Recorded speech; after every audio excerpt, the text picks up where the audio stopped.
What's up, everybody? Hey. This is round 2 of interviews with our friend Anna. Where students come in, ask us some awesome questions, and we have a great conversation. So thanks for tuning in. Cool. Anna, what do you got for us? What's going on? Okay, my first question is, what are your Enneagram numbers? Oh, I love the Enneagram, Anna. It's so awesome. Okay, my Enneagram number is a 2, for sure, like hands down. Every time I read the 2, I'm like, oh yeah, this is so embarrassing me. But yeah, so the 2 is the helper. They like to help people. They want to feel needed. If they're not needed, then they get angry. Or if you don't appreciate them well, they get angry, which is also very true. Which is hard in this whole COVID thing because it's like no one to help. So it's a little frustrating. Sure. But yeah. I think I'm a 1. I don't know. I think, maybe. Yeah, we think so. Yeah. We think so. I'm a weird 1, I think. That's it. Yeah, it's great. What number are you? Yeah. Are you talking to me? Yeah. Oh, yeah, you. I'm 7. You just want to be Bob Goff. We know it. Oh my gosh, I love Bob Goff so much. Nice. Love it. Alright, my second question is, what is the best ice cream flavor? Oh. Birthday cake ice cream, specifically from Cold Stone. Oh, man. Okay. I love a good mint chocolate chip. Yeah. So, yeah. Love good flavors. Okay, Yeah. good. We're passing. Cool. Yeah. It's a toughie.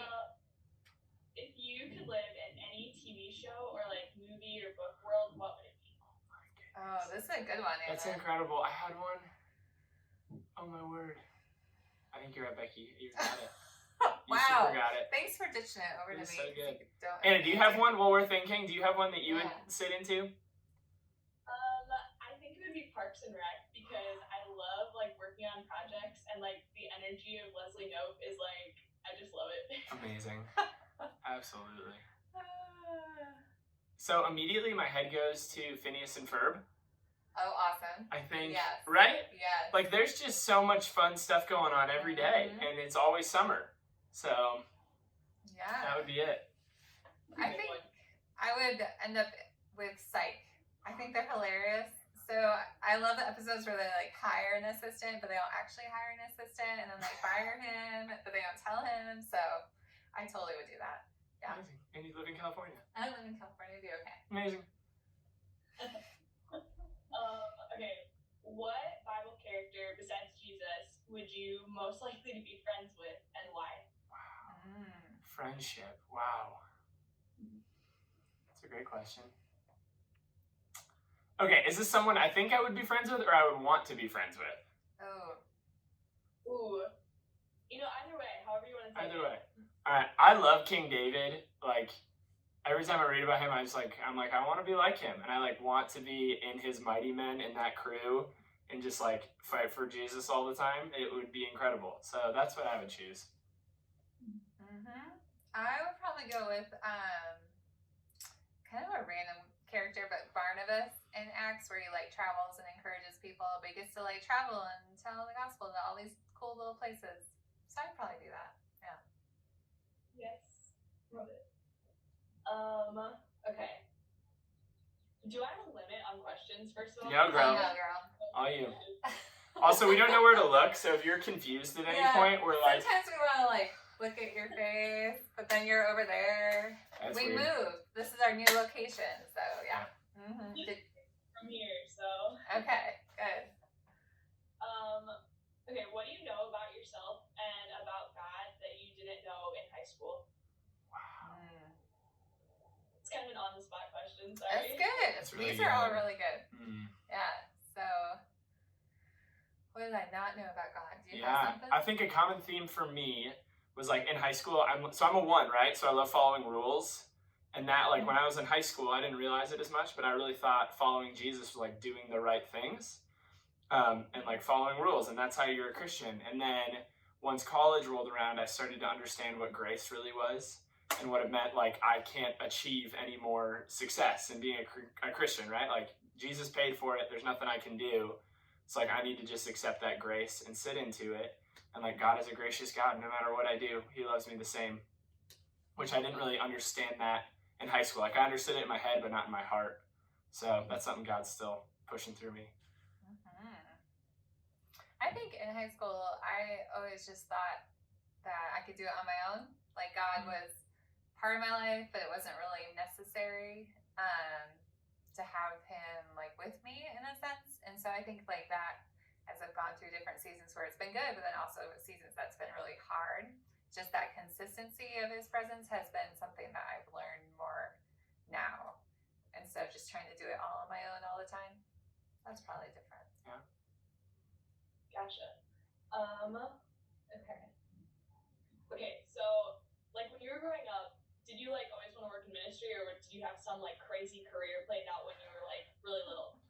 Yes, absolutely. I wanted to be a professional water skier for a very long time, which is obscure. I would wager. I felt like my senior year of high school, I felt like God was calling me into ministry, and then from there on, I felt like that's been the trajectory. But yeah, growing up, I wanted to be some sort of athlete for sure.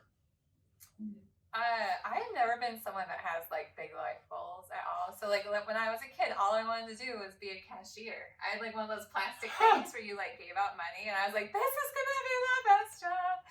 So I could have like totally done that, no problem. Really so that was super exciting. But yeah, I actually fell into ministry. I had been like volunteering at church, and then in college I helped with like a mentoring program and things.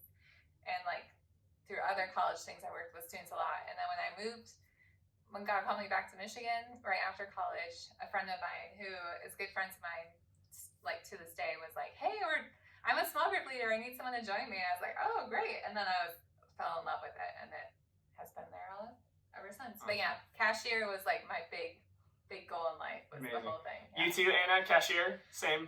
Yeah. Oh yeah. Yeah. Absolutely. Yes. Yeah, and you like ring it, and you had money, and you were like, "This is awesome." I used to have a Barbie one. I was like, so I can totally see where that was fun for you. Yes, yeah, that was the whole aim of my life. That was it. Okay, what are your top 5 music artists or bands? Oh gosh. Wow, that's so many. That is a lot. Wow. Let me just say one, because I feel like I would feel very limited. Right. Yes. Wow. Okay, I love Disney. Mm-hmm. Actually, let's just be honest. So like that could be a multiple of them. In high school, I went through a season where I loved oldies, so like 50s, 60s era stuff. Huge fan. Other bands, like right now, it's just kind of whatever gets me moving. I'm not a huge music person, for sure. There you go. I'm a little all over the place. It's hard. So like, if usually I answer this question by saying Need to Breathe, like they have a huge catalog. Like I could listen to any of their albums start to finish, and I love it. So they're probably my favorite. My favorite band to listen to on a road trip is Reliant K, because that's what I jammed to when I was a kid. Oh, yeah. So like when I have long road trips, I'll like start to finish their albums. The song Evermore by Dan Stevens is my karaoke jam. It's fantastic. And then I really like Chance the Rapper or Quinn if I'm feeling kind of groovy. So that's a little all over the place, but yeah. Those are both good options. I feel like if there was a pass-fail to that question, you guys passed. Whew, good. Yes. Okay, what have you learned just being in quarantine? I think I've learned a lot about myself. Things that I probably wish weren't true are for sure true. Like I'm not very disciplined. Like Abby does these like workouts where you do 100 days or 80 days. And I do like 1 week, I'm like, woo, look, I did every day in a row. This is amazing. So yeah, I think I've been learning a lot more of things. Learning too that I need people more than I think I admit a lot, which is a whole 2 thing if you're an Enneagram. But yeah, also learning a lot about God. I've been like power reading through the New Testament. So that's been just fun to see like it as a whole bigger picture than just little verses here and there. I learned that I'm super bad at resting. Like, I always have to be doing something, even if I'm like sitting at home. It's like, where's my book? Where's my phone? Like, I can't just like sit and think and process. I'm the worst. So it's just like, how many projects can I do? How many books can I read? Like, that's where my head's been, which is not great because it's not very restful. But, yeah. Gotcha. What about you, Anna? Yeah.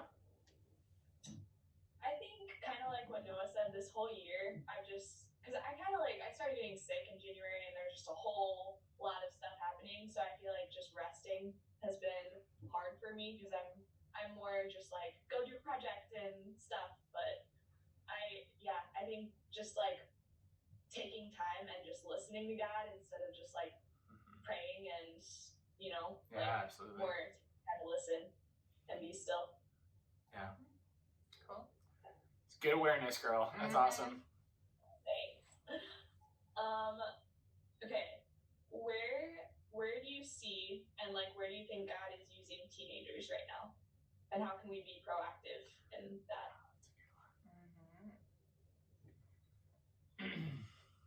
I think with everything going online, teenagers are just so used to that it's like, this is your moment to shine, like with videos and just reaching out with friends. I think teenagers are doing a much better job than most of us older, hands down. I think it also is an opportunity for people to just share a lot more about what's going on with them and God in that moment, because people are just open, and you always, like, you listen more when it's peer-to-peer. And so I think there's just tons of opportunity for that because of us being so digital. So that's super exciting to me, at least. Yeah, I think two-part for sure. I think, people are craving answers right now and are craving community. And I think you guys have an awesome opportunity to just love on people really well, like offer a different community that no one else can. Like, I think that is an awesome thing. And then too, I think like y'all, like teenagers, students are like, you're really adaptive. Like I'm right now, like I just want to get back to my normal routine and get rolling. And I feel like you guys are like, all right, this is new. Like you look at social media and you're like, let's embrace this. Let's see all the cool things we can do at home. Like I love that. And I think that mindset, like using that, keeping that, and propelling forward with it will help share the gospel in some cool ways in the future, and just help adapt to the culture as we go really well. Yeah, those are good points. I will say, I feel like you guys are doing like such a fantastic job, like on behalf of everyone, like on like your youth group page on Instagram and stuff is always like super relevant, and I feel like good job for you guys doing that. Thank you. Thanks. Right. I definitely just fist bumped from the wrong right. angle. There you go. Hilarious. Okay, last question. If you could only watch one show for the rest of your life, what would it be? Oh, it's so hard. Okay, I am like super old when I say this, but I love Murder, She Wrote. It's like really old school, so old school, and it's awful, but it's so great, and I could watch that forever. The other option would be Psych. I can honestly watch that like continuously every day, all the time. I love The Last Night Gus is my favorite episode, hands down. My favorite, I probably would also pick Psych, because they're long episodes and there are so many. So many. It's incredible. But Gus Walks Into a Bank is my favorite, probably. Oh, really? So, yeah. It's great. That is a good one. Mm-hmm. Yep. Even though you know it's going to happen, they're still awesome. I don't know how that works. Yeah. I like the intros and like how they adjust them to each of the episodes. We watched the Chinese one and everything was in Chinese characters. And you're like, that's just such a clever way to make like just tiny changes that have a huge impact. So I think that's cool. There you go. Yes. All right. Well, I think that was all my questions. So Anna, that's awesome. Yeah. All right, we got one last question for you. What are you loving? Like, what's getting you through quarantine? I think connections with people online is really important, especially because I'm a huge extrovert. So just being intentional about reaching out and talking with people, as well as spending time every day with God, whether that's reading my Bible or like going for a walk and just talking to Him, is getting me through. Yeah, awesome. Yeah. So cool. Well, thanks for hopping on. This is so fun. Awesome. Yeah, you're the best. Cool. See and talk to you guys. Yeah. Stay well. You too. We'll see you later. Bye.